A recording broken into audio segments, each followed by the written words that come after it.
African presence in the Old Testament, it's quite a bit of it. In a session like this is a lot. I mean, you have, of course, Moses' wife, maybe. That's a huge one with Zipporah.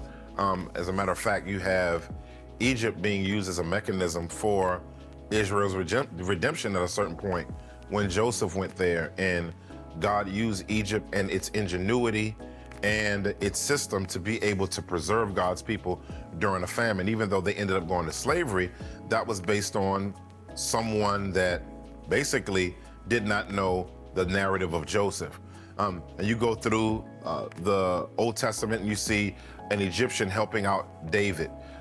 You see the Cushites who are ruling in Egypt during the book of Isaiah, Cushites who are leading people who had conquered Egypt, taking over and being in the 25th dynasty during that particular time, in that dynastic period. And so when we talk about the framework of African culture in the Old Testament, it's more than we can even fathom.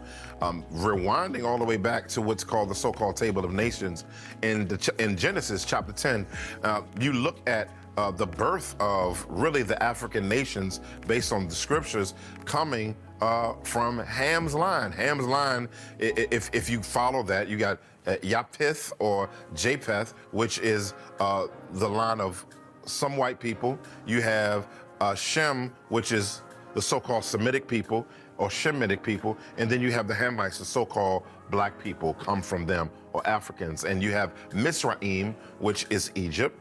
You have Cush, which became some of the greatest warriors in the Old Testament. I mean, they literally were such good archers that they could black out the sky when they let go of their archery and light an entire army up. And so when we look at our history and we look at African history, why are these things important? Because I think that the Bible is written, the Bible is written in a beautiful, beautiful historical context. And that beautiful historical context lets us know stuff like this. If Mizraim came from Ham and Ham came from Noah, then that means that there's a biblical and theological history that was originally connected to all ethnic groups that can trek back to God, and that they have fallen away from that narrative.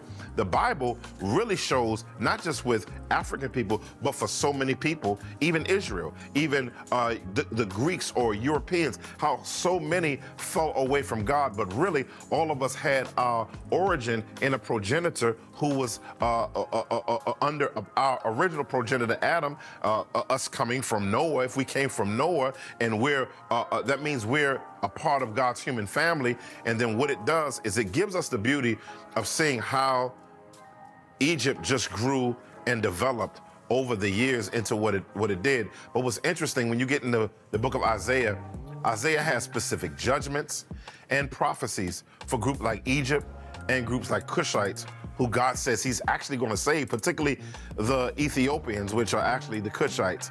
And so these things are important because it also is showing a part of redemption history that predated the transatlantic slave trade, that God had plans for Africa. Isn't that beautiful? That even in prophecy, God had plans for Africa. And I believe that God isn't finished with his plans for Africa. And we've seen some of that fulfilled through those who are descendants of the Abyssinians or the Ethiopians. A lot of language here that are today. The Coptic church being in existence is prophecy fulfilled.